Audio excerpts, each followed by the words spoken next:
Hi friends, I am working on a new project. I am creating a journal, but I am going to be putting that journal into a real book cover, a Reader's Digest book cover, in fact.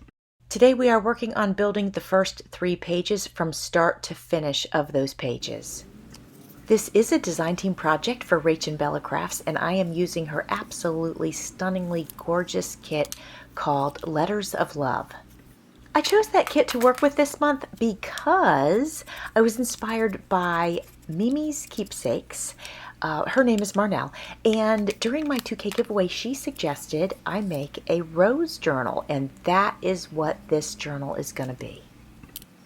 On our first page here, I am building a double pocket, so I've got a small one in the front, and then the paper with the ladies on it, that is a larger pocket. And I'm prepping this coffee dyed paper to go in the larger pocket. I know the width is going to be perfectly fine, but it will definitely be too tall, so I'm going to go ahead and tear off the top and the bottom, and then I'll go ahead and ink the edges just to give it a little bit of an aged look.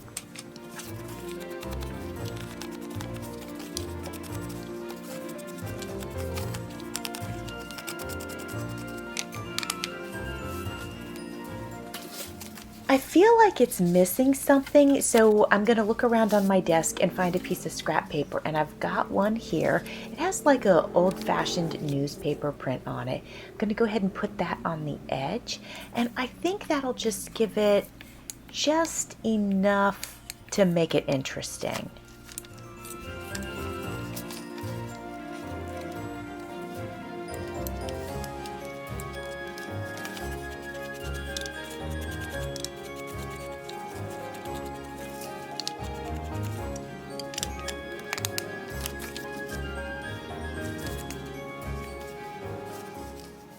I think that looks a lot better. Now, since this is the front page, I'd like to see just a little bit more interest, so I went ahead and I sewed some lace onto the opposite side of that page. But when you open up the book, you will definitely see the lace on the first page, which I think is great. I took my ink and I inked up the color of the lace just to make it a little bit richer, a little bit darker.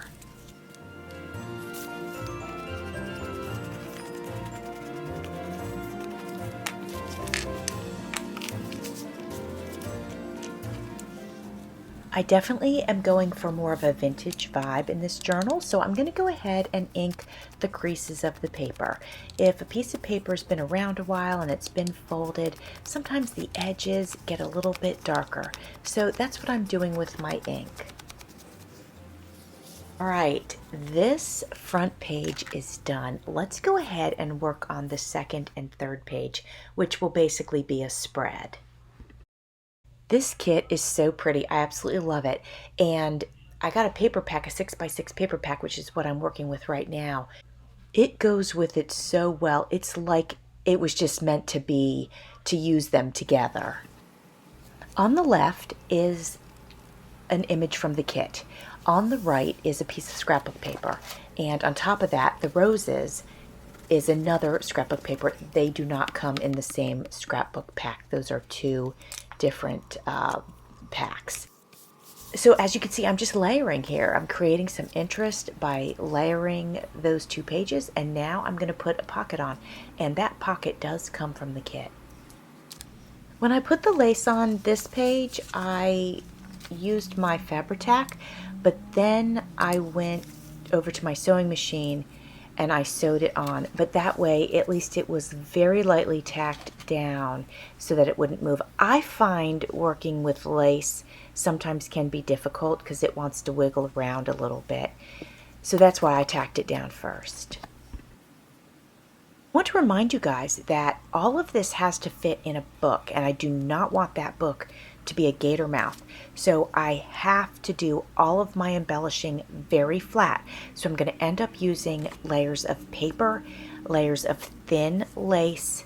This is a little bulky, but it's right on the edge, and I'm not going to do it on every page. Because I need to keep this journal flat as I can, because it's got to be able to fit into that actual book cover, I am not going to put a brad in here with a ribbon. I'm going to keep it flat, and we're just going to pop this tag right in there. I have a book about roses, and I actually bought it quite a while ago. It's got really pretty pictures in it. So I'm going to go ahead and use some of those in this journal.